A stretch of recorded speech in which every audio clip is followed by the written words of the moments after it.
अस्सलाम वालेकुम स्टूडेंट्स, कैसे हैं आप सब। उम्मीद है अच्छे होंगे। चैप्टर 1 से चैप्टर 9 मतलब इम्यूनिटी तक के हैं। लॉन्ग क्वेश्चंस हैं जो कि पेपर में आ जाते हैं।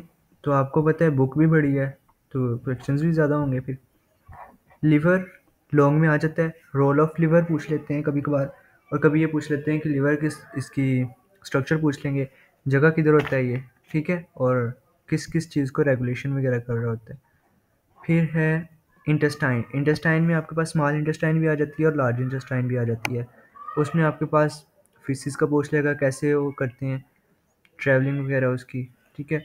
और उसके बाद आपके पास है जेजुनम, डिडुनम और इलियम वाली है स्मॉल इंटेस्टाइन में। उसकी लेंथ लार्ज इंटेस्टाइन में उसकी लेंथ वगैरह पूछ लेगा। इस तरह की ये दोनों आपने जो बुक में लिखे है वो आपने करके जानी है। फिर स्टमक का है। स्टमक में आपके पास उसमें पूछ लेगा कि जो एंजाइम हैं वो कैसे रेगुलेट होते हैं, ठीक है, कैसे अपना काम करते हैं। उसमें डाइजेशन का प्रोसेस पूछ लेगा, मैकेनिकल डाइजेशन और केमिकल डाइजेशन स्टमक के साथ ही आ जाएगी। हार्ट वाला स्ट्रक्चर और डायग्राम पूछ लेगा, वो ये शॉर्ट में भी आ जाता है, उसके डायग्राम को लेबलिंग वगैरह करनी। ईसीजी का ग्राफ आ जाएगा, ठीक है, इलेक्ट्रोकार्डियोग्राम जो है। फिर ब्लड वेसल्स का, इसमें तीन जो है कैपिलरीज, आर्टरीज और वेन, उनके दरमियान डिफरेंस आ जाएगा। डिफरेंस में आपने तीन तीन चीज़ें आप पॉइंट्स लिखनी है, ठीक है। फिर कार्डियोवैस्कुलर डिसऑर्डर्स जितने भी है ना, उसमें से कोई एक उन्होंने उठा के दे देना आपको शॉर्ट के लिए, और लॉन्ग के लिए वो हो सकता है 3 दे दे या 2 दे दे, ये उसकी है। फिर इंटर सेलुलर फ्लूइड, इसमें लिम्फ वाला भी आ जाएगा, ठीक है, और फ्लूइड जो है वो कैसे ट्रैवल करता है और उसका क्या काम है, रोल पूछ लेगा उसका, ठीक है। ये उसमें वेसल्स में और सेल्स में, इंटरसेलुलर ना सेल्स के अंदर। ब्रीथिंग मैकेनिज्म और डिसऑर्डर, इस चैप्टर में यही एक चीज़ इंपॉर्टेंट है। आपके पास 15 चैप्टर्स हैं ना टोटल।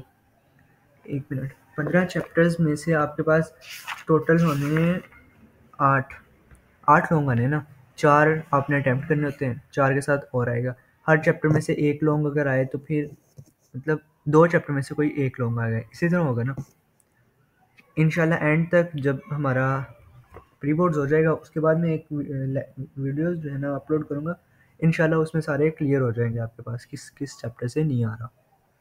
अभी तो स्टार्टिंग है ना, तो एक बार पढ़ेंगे फिर समझेंगे, उसके बाद पता चलेगा क्या क्या आ सकता है।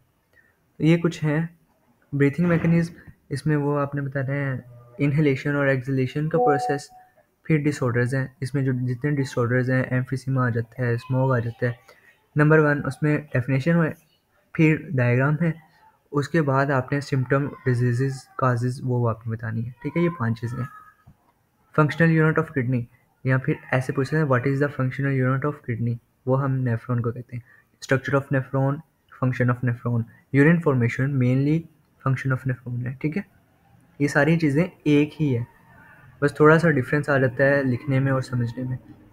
ऑस्मो रेगुलेटरी फंक्शन ये शॉर्ट में आ जाता है, और इसके डिसऑर्डर्स जो है ना उसमें किडनी वाले चैप्टर्स में वो आ जाते हैं। और हाँ, आपके पास वो 2 आ जाती हैं डायलिसिस वाला, डायलिसिस की वो आप शॉर्ट के लिए कर लें। फिर है ब्रेन, स्पाइनल कॉर्ड और पीएनएस, इन 3 में से कोई एक लॉन्ग आ जाता है। ब्रेन का वो सिंपली कंसेप्चुअल बेस पे अगर शॉर्ट आएगा, और स्पाइनल कॉर्ड का भी वो मतलब कोई मेन चीज़ उठा के देंगे, ठीक है। पीएनएस का मैंने वहाँ पे टॉपिक देखा था, वो थोड़ा लेंथी है, तो ये इंपॉर्टेंट है पीएनएस वाले में। पेरिफेरल नर्वस सिस्टम में नर्व इम्पल्स है, फीडबैक मैकेनिज्म है। फीडबैक मैकेनिज्म ग्लैंड्स वाले चैप्टर में पॉजिटिव फीडबैक और नेगेटिव फीडबैक समझना है तो बता दें। पॉजिटिव का मैं बता देता हूँ कि वो इनहेंस होते रहते हैं, ठीक है, जब बच्चा सक कर रहा होता है और मिल्क वो आता जाता है, ठीक है, वो पॉजिटिव वाले में आ जाता है। इसी तरह नेगेटिव वाले में ग्लूकागोन और ग्लूकोज का प्रोसेस होता है, तो समझ गए हो। फिर ग्लैंड्स हैं।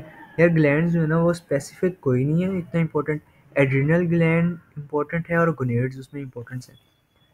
कभी कभार वो अनइम्पॉर्टेंट चीज़ें भी आ जाती हैं, जैसे अभी पेपर में आया था। टाइप्स ऑफ जॉइंट्स हैं, ये आपने 10th क्लास में भी किए हुए हैं, लेकिन यहाँ पे थोड़ा इन्हेंस करके मैंने वो पढ़ा है ना, तो कुछ चीज़ें तो ऊपर ऊपर से गुजरी हैं लेकिन कुछ समझ आ चुकी हैं। वही 10th वाला मेन चीज़ लिखी है। फिर आपके पास डिसऑर्डर्स और इंजरीज़, इन दोनों में फ़र्क का आपको पता होना चाहिए। डिसऑर्डर अलग है, इंजरीज़ अलग है बोन्स की। फिर मसल कंट्रैक्शन, मसल कंट्रैक्ट कैसे होता है, ठीक है, वो अपने बताना है। एंटागोनिज्म स्केलेटल मसल्स में कैसे होती हैं, ठीक है, वो उसमें आ जाता है, एक्सटेंसर वाला आ जाता है, ठीक है, प्रोसेस, वो सारी चीज़ें इसमें बताएंगे आप। Difference between bone and cartilage, bone आपके पास, उसमें आप स्ट्रक्चर का बताओगे, कार्टिलेज का स्ट्रक्चर बताओगे कैसा होता है, टाइप्स बताओगे इसकी, और इसकी भी टाइप्स बताओगे। ये जब चीज़ें आप कंपेयर करोगे तो आपको एक पूरा पूरा लॉन्ग भी तैयार हो जाएगा। अगर बोन पे सिर्फ लॉन्ग आ जाता है तो आप वो कर सकते हो। स्पॉन्जी बोन और कम्पैक्ट बोन, इनके दरमियान डिफरेंस आ जाता है। कार्टिलेज में हाइलाइन कार्टिलेज और फिब्रस कार्टिलेज या इलास्टिक कार्टिलेज, इनमें डिफरेंस आ जाता है। इस तरह कुछ ना कुछ पूछ लेंगे। एग्जाम्पल्स आपको पता होने चाहिए, नोज़ में कौन सी वाली होती है, ठीक है, और इधर जो एपिग्लोटिस है उधर कौन सी होती है, ठीक है। फिर डिफाइन होम्योस्टेसिस, राइट या रोट लिख दिया, राइट इट्स इम्पोर्टेंट्स। और इम्पोर्टेंट्स हमने इस तरह लिखनी है कि जो बुक में लिखा है ना, वहाँ पे 2 मेजर टॉपिक्स लिखे हुए थे, उसको मैंने ही ये लिख दिया। उधर था कंट्रोल का ना, कंट्रोल लिखा था, तो वही मैंने इम्पोर्टेंट्स लिख दिए। मेन चीज़ वही थी, आप उसको समझें और ख़ुद से लिखें, ज़्यादा अच्छा है आपके पास। Disorder of immune system, immune system के डिसऑर्डर्स आ जाते हैं। What do you know about specific and unspecific defence immunity. ये चैप्टर अभी तक मैंने खुद रीड नहीं किया, ना मुझे समझा है मैंने इसको, तो इस वजह से। Which line of defence is barrier against microbial invasion, ये फर्स्ट लाइन ऑफ डिफेंस है, नीचे वाले का आंसर, उसके बारे में बताएंगे आप, डिस्कस इन डिटेल।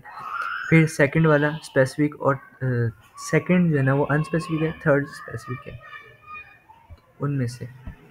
ओके, इंशाल्लाह शॉर्ट के लिए भी अलग से होगा। अच्छा, एक और बात, आप मुझे शेयर कर सकते हैं अगर जब आपका ये होगा सेंड अप या प्री बोर्ड जो भी है, वो आप मेरे नंबर पे काइंडली सेंड कर दें मुझे, ताकि मैं और भी अच्छे से इनको तैयार करूं और आपके लिए भी अच्छा होगा फिर। ओके, अल्लाह हाफिज़।